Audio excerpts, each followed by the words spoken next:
راديو والرونجيلاتي.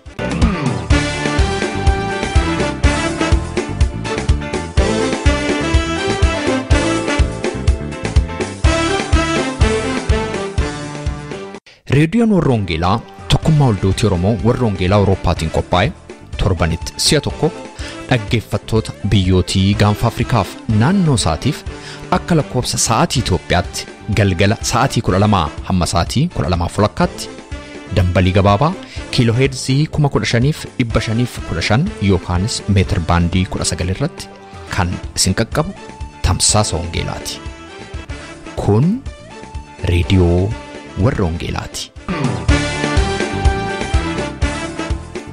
هركفوني أتمشتو جالتمتوتا فكبجمتوتا لقيفتوتا راديو والرونجيلا. راديو والرونجيلا قبي شيء قوية هرقبتي كنو ياتيتي فقوف ديوتيساني سغنتا كينيا كانا كارا غرغرا هردفا كان جرتان مرال نغان واقيو سني فتون جدا قبيسا راديو والرونجيلا أنا روبسا مكوتي سغنتا كينيا هرقاكيستي هرقا سغلي واقيو كاكون واقيو ماليف ترى متى دري جدون لبا أفورق تفسيتين نوف قباي كتاتو كفاسا قبرني دياني جرا كاكون واقيو ماليف ترى برسيسا كتاتو كفا لبا أفورقين فارفنا كانتانسي دياتو بودا سني دياتا ايقا فارفنا لي غرغرا سني في اللي جرا فارفنا كينين جلقبا أوبس يرون النفاجدا مغرسا بقلاتي كان فارفتو ايقا هنگا تمورا سغنتا كيني حتى كوبسان نولين ترتن أما سردي بين سنفيرا يروي باقبادا أوسي قيال النفا أوسي يرون النفا موتنرك الفاتا سيرفا بربوي تشكي نفا موتنرك الفاتا سيرفا بربوي تشكي نفا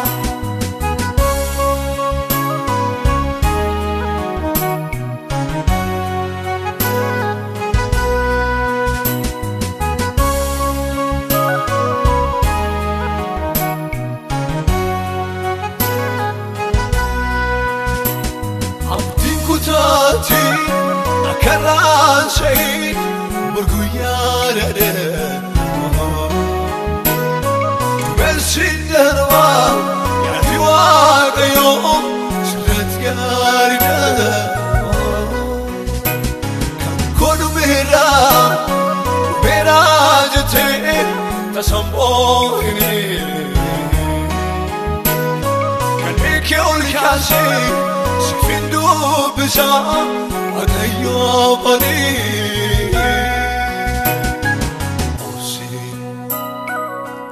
أوسي قيال النفا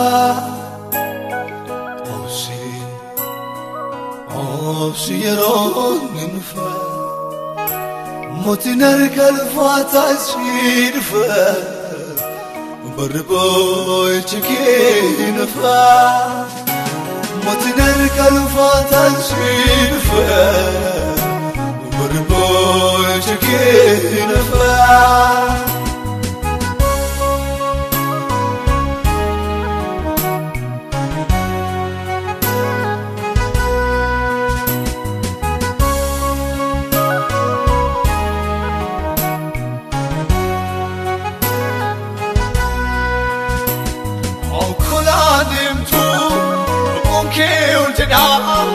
عبدي نفي في بريتي والبون جرام دوكان في مقولي لافي إنا بطام دايمون في أوتينو الفنام كبيرشي كاسام يسوس نفي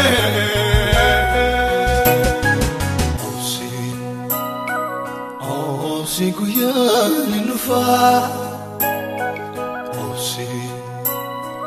أوسي يرون النفا موتنرك الفاتا سيرفا بربوي تكين فا متنر كالفاتا سينفا بربوي تكين فا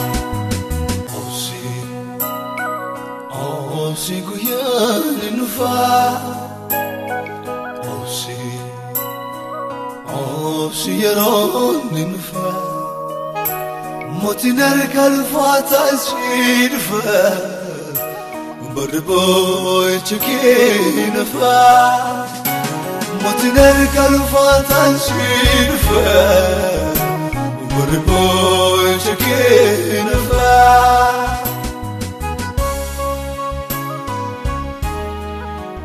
Hordoftoota reediyoo warra wangeelaa maqaa gooftaa keenya maqaa Yesuus Kiristoosin nagaa sin gaafadhaa akkam jirtu. Sagalee Waaqayyoo walii wajjiniin dhageenya amma yeroo kana. Sagalee Waaqayyoo mata duree abdiin keenya maaliif tura? Kakuun Waaqayyo nuuf kakate maaliif tura? Kadhannee Waaqayyo biraa wanti eeggannu maaliif tura? Mata duree jedhu irratti walii wajjiniin ilaalla. Gabaabsinee Waaqayyoon kadhanna. Galanniif ulfinni siif haa ta'u yaa Waaqayyo. Jiraatanii warra sosocho'an mana kee keessa warra jiraatan warra maqaa kee waammataniif si waaqessan goote ayyaana keetiin waamicha keetiin waan nu eebbifteef maqaa gooftaa maqaa Yesuus Kiristoosiin galanniif ulfinni siif haa ta'u. Amma immoo yaa Waaqayyo si kadhannaa ijoolleen kee Waaqayyotti kan baran ta'u nagaan ijoollee keetii guddaa ta'a jedhamee akkuma caafame sana ati nutti dubbadhu nu barsiisi. Sirraa baruu dhabuudhaan iddoo malee akka hin duunetti sirraa baruu dadhabuudhaan lafa ga'uun nurra jiru akka hin kaannetti maqaa gooftaa Yesuus Kiristoosiin amma nutti dubbachuudhaan iddoo keenya akka nu dhaabdu fuula kee duratti akka nu deebiftu ayyaana keetiin akka nu guddiftu si kadhanna. Anas saba amma sagalee kana dhaga'us maqaa gooftaa Yesuus Kiristoosiin ati nu gargaari. Sibraa kan hin taane hundinuu maqaa gooftaa Yesuus Kiristoosiin kan ifatame haa ta'u. Jalqabaan badhumaatti nu wajjiniin ta'i. Maqaa gooftaa maqaa Yesuusiin. Ameen. Mata duree kanaaf kan nuuf ta'u raajii Imbaaqoom boqonnaa 2 lakkoofsa 1 kaasee hamma 4 isa jiru dubbiseen achirraa kaasee sagalee Waaqayyoo tuqaalee 7 jalatti walii wajjiniin ilaalla. Raajii Imbaaqoom boqonnaa 2 lakkoofsa 1 kaasee hamma 4 nan dubbisa akka kana jedha. Ani iddoo dhaabatanii eegan irra dhaabadhee nan eega. Koobii sanarras nan ijaajja.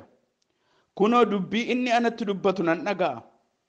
Wanta an isa komadhuufis waan inni deebisu nan ilaala. Yommus Waaqayyo anaaf deebisee mul'ata argite kana akka namni rakkina malee dubbisuu danda'utti mul'isi gabatee irratti caafi. Mul'anni kun yeroo itti raawwatamu isaaf ta'u hin eega. Waa'ee guyyaa booddee hin dubbata garuu soba miti. Yoo lafarraa harkifame iyyuu isa eeggadhu inni dhuguma hin dhufa hin turus jedhe. Kunoo namni afuufamu namni yaada qajeelaa miti. Namni qajeelaan garuu amantii isaatiin hin jiraata'edha. Galanni Waaqayyoodhaaf haa ta'u. Iddoo kana keessaa akkuma laaltan Imbaaqoom wanta Waaqayyotti walitti falmu qaba Waaqayyo wajjiniin. Haa ta'u jedhee waan kadhatu. Waaqayyoon akka inni itti beekuuf akka inni itti saba isaa gidduutti ofirratti argu addatti ta'e firdiin jal'ate jal'oonni iddoo qabatanii dhugaan iddoo dhaabadeetu kanaafi iddoo kadhata isaatii eeggateetu Waaqayyoon kadhata. Kanaafitu koobii irra dhaabatanii eegan irra dhaabadhee Waaqayyoon nan eeggadha jedha kun iddoo kadhata isaatiiti. Kanaafitu Imbaaqoomi falmii kana Waaqayyotti falmuuf maa turtee maa daftee raawwattu maa daftee murtoon laattu maaliif dhugaan jal'ate jechuu kanaaf wantoota Imbaaqoom godhe wantoota 4 argina lakkoofsa kana arfan keessaa. Tokkoffaa iddoo dhaabatanii eegan iddoo dhaabatanii kadhatan iddoo dhaabatanii Waaqayyoon waaman irra dhaabata. Kanaaf koobii irra dhaabatanii eegan irra dhaabadhee Waaqayyoon nan eega. Waa'ee falmii kooti waan inni jedhuun dhaggeeffadhaadha. Tokko kun. Lammaffaa immoo falma maal jechuudha dubbiin akkas ta'uun maaliif lafarraa harkifama maa dheerate maa dafee raawwatu maan dhugaan kadhadhu dhugaan dubbise dhugaatti natti dubbatte kana maan hin arguudha. Sadaffaa irratti immoo jecha Waaqayyoo dhaggeeffata. Kanaaf lakkoofsa lammaffaa irraa Waaqayyo waattiin jedha. nama waaqayyoon eeggatuuf nama waaqayyoon waa gaafatuuf waaqayyo biraa jechi dhufu hammuma deebii sanaa ga'a. Sababni isaa waaqayyo jecha isaa keessa fayyinaaf eebba wanta nuyi barbaannu hundumaa qaba waan ta'eef. Kanaaf yemmus waaqayyo anaaf deebiseedha. Mul'ata argitu kana akka namni rakkina malee dubbisuu danda'utti mul'isi gabatee irratti caafii jedhetu lakkoofsa 2-3 irratti yommuu itti dubbatutu argina. Amma raawwadha burganama raawwadha jedhu mul'atichi dhuguma innati argite dhuguma innati dhageesse dhuguma innati eegdu kun dhuguma raawwata akka namni dubbisuu danda'uttiyyuu gabatee irratti barreesseedha. Garuu guyyaa isaa eeggataadhaan. Kanaaf iddoo kana keessaa yeroo itti raawwatamu qabattiin jedhe har'an jedhuun dhumarratti nariifataadhaan abdiidhaan eeggadhuudhaan. Yoo tureyyummoo soba miti turuun kakuu turuun mul'ataa turuun wanta waaqayyo irraa dhageenye soba miti jechuudha akkasidhaan. Kanaaf obsii jedhaan itti dabalee maal jedhaani hin ariifatin muka jirmatti hin bu'in waan illee qabdee gad hin dhiisin waan hundumaa lixxee hin bahin namni dhuguma waaqayyoon kadhatee waaqayyoon eeggatu amantiidhaan dhaabbata namni afuufamu sirrii miti jedheen waaqayyotti dubbata. Arfaffaa irratti dhaqxanii yoo ilaaltanii jettan dhumarratti dhufuu waaqayyoodhaa hubatee amanee yommuu inni dubbii amantiidhaa dubbatutu argitu. Boqonnaa 3 lakkoofsa 17 hamma 20tti dhaqeetan dubbisa. Waaqayyo kakuu sana raawwadhe jenneen waaqayyo burganama raawwatan jenneen waaqayyo har'a kunoo eegatinatti wacceen jenneen waaqayyo wanta tokko hidheen itti dubbate hin raawwatama lafarra yoo harkifame yoo ati isa eeggadhu dheetu itti dubbate. Kanaaf maal ittiin jedhaa iddoo sana keessaa Imbaaqoom waa hubateetu dhaabbateedha sagaleen waaqayyo.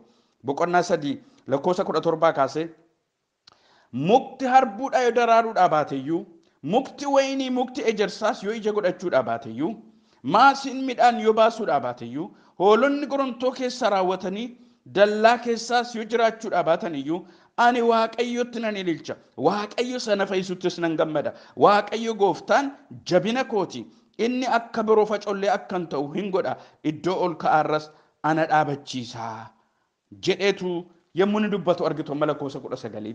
Kanaafi waaqayyo eega dubbate eega waaqayyo guyyaa isaa eega malee waaqayyo waan jedhe raawwachuudhaaf isa faana jiraa jedhee amantiidhaan nan dhaabadha kana booddee iddoo kooti hin socho'u jedhee yommuu ni dubbatutu argitu iddoo kana wanta akka yaadee ta'uu baate akkan eeggadhee ta'uudhaa baate akkan itti barbaadu itti raawwatamuudhaa baateyyuu kakuun wanti waaqayyo namatti dubbate obsanii eeggachuu amantiidhaan eeggachuu barbaachisaa jedhee yommuu ni dubbatutu argitu kutaa kana keessaa galanni waaqayyoodhaaf haa ta'u. Kan beekuun nuuf ta'u wanta tokkodha akka saba waaqayyooti. Waaqayyo yeroo hundumaa jireenya keenya keessatti akka beeknu kan inni barbaadu tokkoffaa irratti waaqayyo gara keenya dhufaa jiraachuusaa beekuutu nuuf ta'a.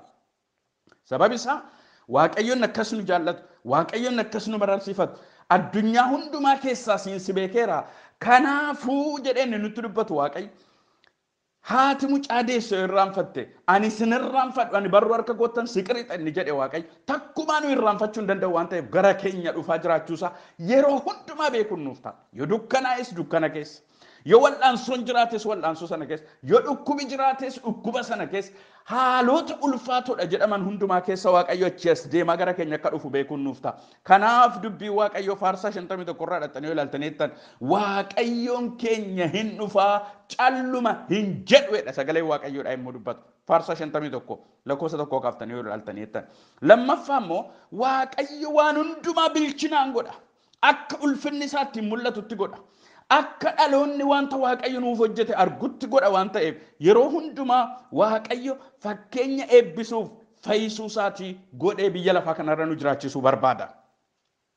Kanaafitu dubbiin waaqayyo iddoo biraa dhaqxanii yoo ilaaltan Roomee 8 lakkoofsa 21 irraa uumamni isa wanta badu isa godhe jalaa luba ba'a. Luba ba'uun kun gara birmadummaa ijoollee waaqayyo warra ulfina qabaniitti geessa jedheetu dubbata. Kanaafu waaqayyo akka nama salphaa akka nama gatii hin qabne akka nama waaqayyoon dhageenye tokkotti of ilaalle akka jiraannu hin barbaadu. Sababi isaa waaqayyo waan nu godhu ulfina isaatii itti mul'isuudhaaf itti galateeffamuudhaaf nummoo dhuguma waaqayyo kana godhenne ulfina waaqayyo akka ittiin beennuuf waaqayyo waan tokko tursee godha malee waaqayyo akka inni kana godhu beekutu nuuf ta'a. Waaqayyo waan salphaadhuma nami godhatu waan salphaadhuma namni akka barbaadetti hojjetu nuu godhee waaqayyummaa isaa mul'isa miti. Waan yoo ilaaltan macaafa qulqulluu keessa namoota waaqayyo wantoota adda addaa godheef har'a maqaa isaanii dhoofnu warra akka Yoosef, warra akka Daani'el, warra akka Saadraaq, warra akka Misaaq, warra akka Phaawulos, warra namoota baay'ee waaqayyo waan gurguddaa ittiin hojjete yoo ilaaltan haalota hin fakkaanne keessatti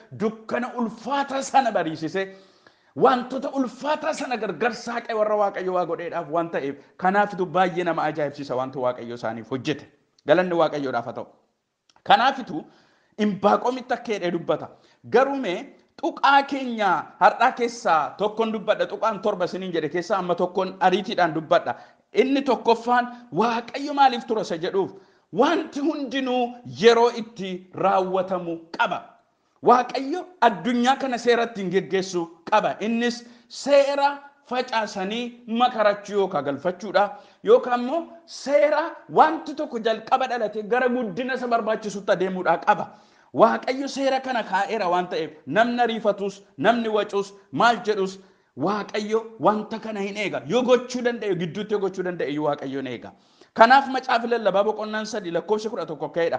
Waan hundumaa yeroo isaatti bareechee godheedha dubbii waaqayyoodha. Yeroo qaba jechuudha wanti hundinuu.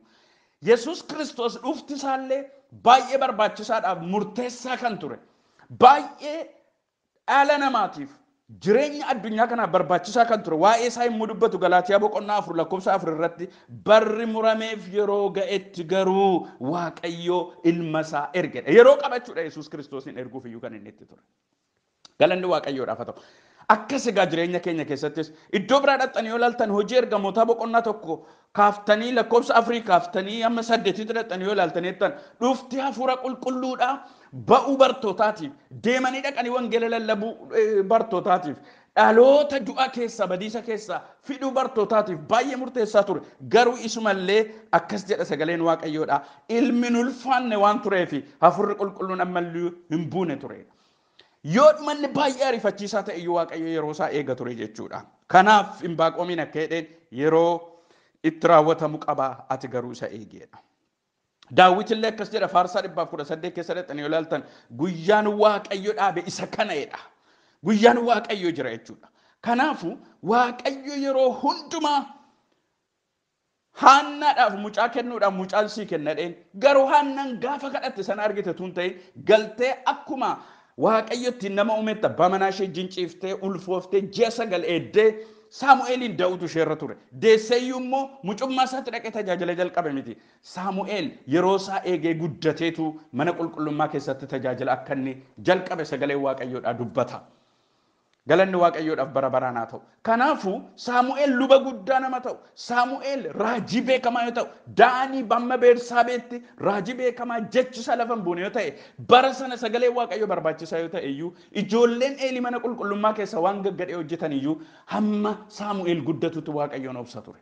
Kanaaf obsaa isiniin jechuudhaaf fedheen. Inni Yesus Kiristoosiin cuuphuu Yesus Kristos dura dhufuun isarra ture. Yohaannis illee hamma inni dhalatutti Yesus Kristos isa eega ture. Galanni waaqayyoodhaaf haa ta'u. Kanaafu waaqayyo yeroo isaaf kaa'etti waan hundumaa raawwata. Toora uumamaa keessatti hojjeta waaqayyo yeroo baay'ee. Yoo ulfina isaa hin mul'isa ta'e garuu gidduutti cabsee lixa. Kanaaf waan tokkoon isinitti hima.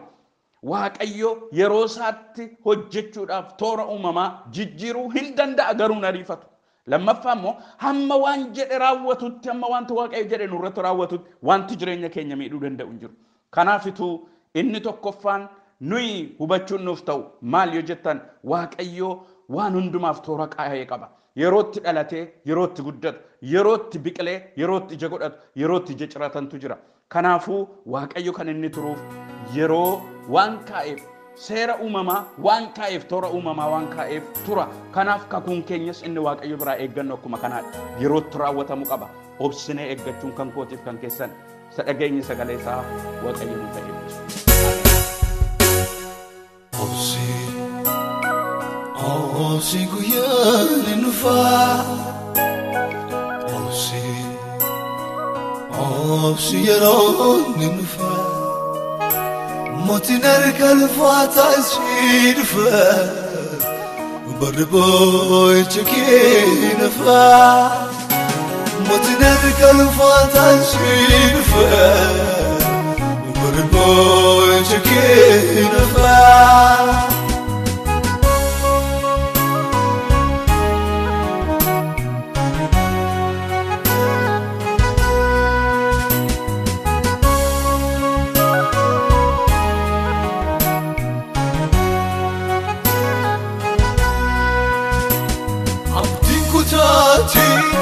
أكران شيء برقويا لده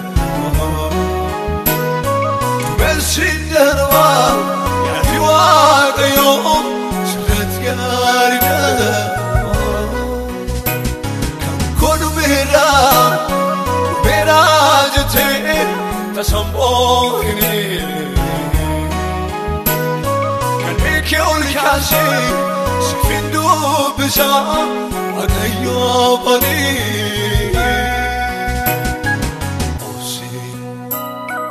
أوسي غيان نفا أوسي يرون نفا متنرك الفاتا سينفا بربوي تكي نفا متنرك الفاتا سينفا بربوي تكي نفا kun reediyoo warroongeelaatii sagantaan keenyaa itti fufa.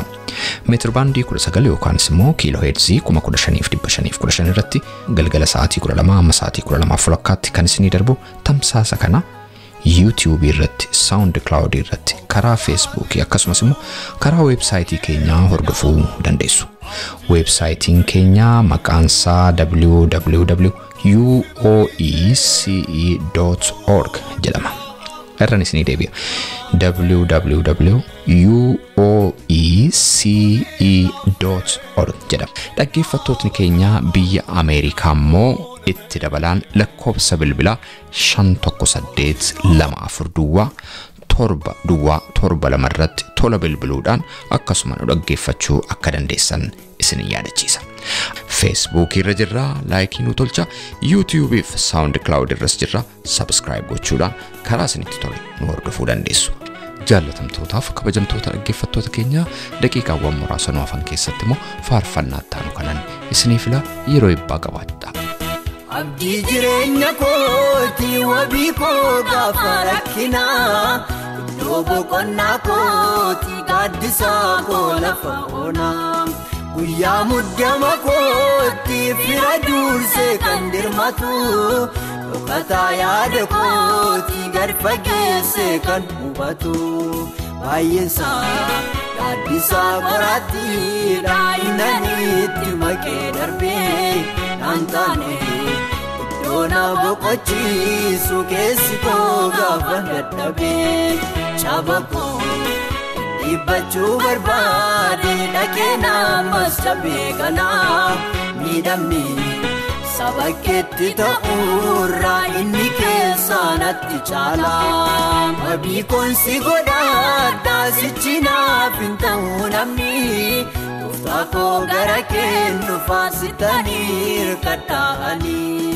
wabii koonsi godhaadhaa sichi naaf hin ta'uu namni Tuftaa koo gara kennu faasitanii hirkadhaanii jireenya kaayoo koo bara dheeraa si wajjin mari'adhaa Tuftaa koo Iti kozi nooksu gad fageessee sitti maddaa jireenya kaayoo koo bara dheeraa si wajjin mari'adhaa gooftaa koo iti kozi nooksu gad fageessee sitti maddaa.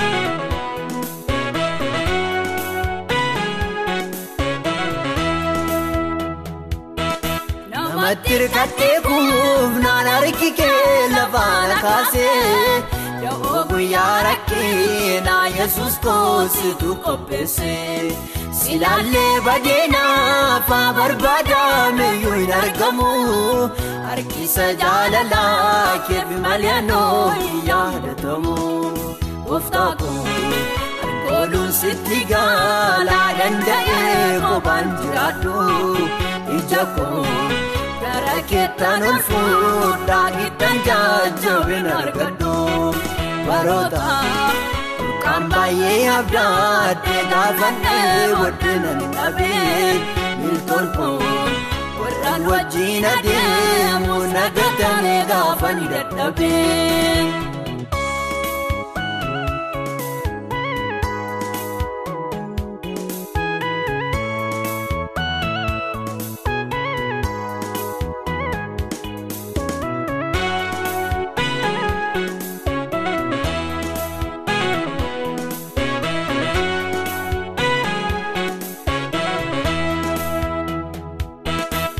Kokkoduun baay'atee garaan namoota wal dhufee Gurmuu gaarii diigama gaafadhaan jaalalaa laafee Tokkummaa eeggachuudhaaf waliif obsuun danda'anii Icciitii gabaabaasu obbolaalee wal ammeessanii Jireenya waliif kan abdataman wal miidhuuf karaa barbaadu Dadhabuufi Wali gammadu kiyyoo kaanii wal gaadu Inaafa keeffachuun guddaate walirratti ka'uun baay'eedha Gatamuufi ajjecha obbolootaaf sababiin wal isaaniidha Abdii koo yeroo hundumaa amanannaa koo jireenyaa Sitti hirkadhee gaabii qabu Harki kee faana hin dadhabu Abdii koo yeroo hundumaa amanannaa koo jireenyaa Sitti hirkadhee gaabii qabu Harki kee faana hin dadhabu Nageessa jireenyaaf anoo beeka si biratti dabala hin barbaadu Waa'ee koof karaa hundaan si eega naaf furtaa rakkoosaan itti yaadu Waniif lubbuu qobsine amanadha sittaan of gata shakkii malee karaa koo waan hundumtuu dhumaadha bira qabaate hin qabu tokkollee Nageessa jireenyaaf anoo beeka si biratti dabala hin barbaadu Waa'ee koof karaa hundaan si eega naaf furtaa rakkoosaan itti yaadu Waniif lubbuu qobsine amanadha sittaan of Dhaggeeffattoota keenyaa sagantaa keenya irratti akka eebbifamtan abdii qabna. Waa'ee sagantaa keenyaa gaaffii yookaan siyaada yoo qabaattaniif karaa teessoo xalayaa keenyaa rww.tevelingsvine13 Oslo Norway jedhaatiin nu barreessaa yookaanis karaa iimeeyila keenya raadiyoowwarroongeelaa@gmail.com jechuudhaan nu qunnamaa. Torbee sagantaa biraatiin hamma walitti deebinutti nagaa waaqayyootiin tura. Kanani garaa koo kenneef wajjin adeemutisa Kanan abbaadha jedhee wabbiif waamaadhutisa Kanani michuudha jedhee wajjin dubbadhutisa Kanan nabaasa jedhee wajjin hojjedhutisa Kanani garaa koo kenneef wajjin adeemutisa Kanan abbaadha jedhee wabbiif waamaadhutisa Kanani michuudha jedhee wajjin dubbadhutisa Kanan nabaasa jedhee wajjin hojjedhutisa Isa kani koisa kan nabatutisa Isa kani koisa kan nabonsutisa Isa kani koisa kan nabatutisa Isa kani koisa kan nabonsutisa Isa kani koisa mafani challisa Isa kani koisa mafani challisa Isa kani koisa mafani challisa Isa kani koisa mafani challisa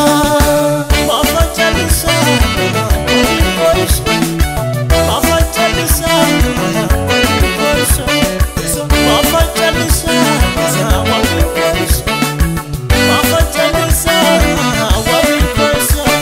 Qabeenyaan qaba jedhee ittiin dorgomu beekumsaan kunoo jedhee ittiin argamu Wabii garaam nanaallee haalarra jaajee tokkichaan bulee foogganaa samiif dachee qabeenyaan qaba jedhee ittiin dorgomu beekumsaan kunoo jedhee ittiin argamu wabii garaam nanaallee haalarra jaajee tokkichaan bulee foogganaa samiif dachee isa kan koo isaa kan na baatutisa isa kan koo isaa kan na boonsutisa isa kan koo isaa kan na baatutisa isa kan koo isaa kan na boonsutisa isa kan koo isaa maafani callisa isa kan koo isaa maafani callisa isa kan koo isaa maafani callisa isa kan koo isaa maafani callisa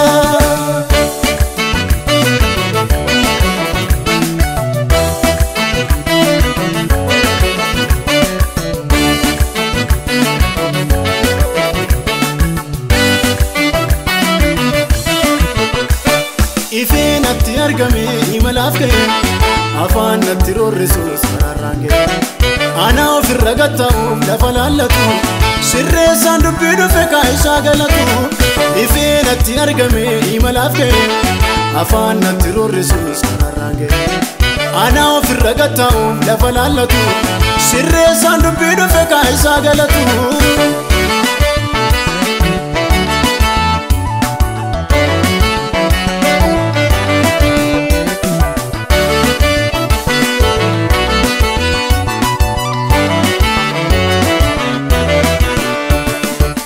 firiyaa caalaa nama bohaarsa mo'icha milkaa'ummaa jira karaasa isaan lafa jedhee mogolee godhee kanaaf murtoo kansaa itti amanee buddee firiyaa caalaa nama bohaarsa mo'icha milkaa'ummaa jira karaasa isaan lafa jedhee mogolee godhee kanaaf murtoo kansaa itti amanee buddee ofii dhaabateeti iddoon dhina koo afaan koo ta'eeti falme maqaa koo carraa angafaa isa kan koo taasisee seenaa koo gaarummaadhaan biyya dhaalchisee ofii dhaabateetu iddoon dhina koo afaan koo ta'eetu falme maqaa koo carraa angafaa isa kan koo taasisee seenaa koo gaarummaadhaan biyya dhaalchisee qajeelfama isaati har'a ga'uun koo qajeelfama isaati qajeelfama isaati an jiraachuun qajeelfama isaati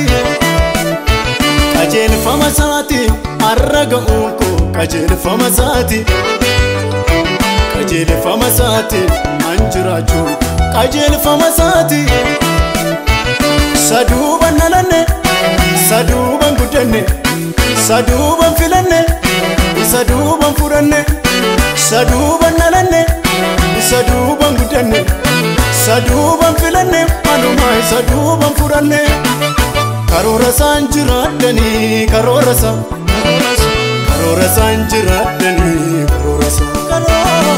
karoora isaan jiraatanii karoora isaan jiraatanii karoora isaan jiraatanii karoora isaan jiraatanii